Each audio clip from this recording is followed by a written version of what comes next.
Magandang araw sa inyong lahat! Ang topic natin ngayon ay tungkol sa pangangalaga sa mental health ng ating mga empleyado. Ang kalusugang pangkaisipan ay kasing halaga ng pisikal na kalusugan. Una, mahalaga ang supportive workplace culture.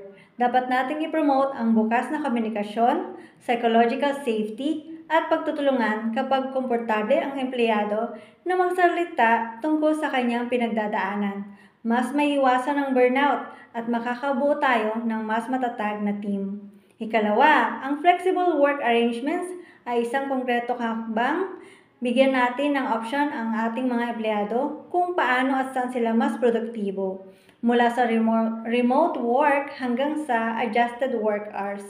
Makakatulong ito sa balanse ng kanilang trabaho at personal na buhay. Ikatlo, magbigay tayo ng access sa mental health resources. Maaaring makipag-partner sa mga professional groups tulad ng Philippine Mental Health Association upang magbigay ng counseling, webinars at EAP programs. Minsan, sapat na ang pakikinig upang maibsan ang bigat ng damdamin. Ikaapat, isama natin sa workplace ang mga wellness activities tulad ng mindfulness workshops, yoga sessions, at wellness breaks. Maliit na hakbang pero malaki ang epekto sa daily stress ng empleyado.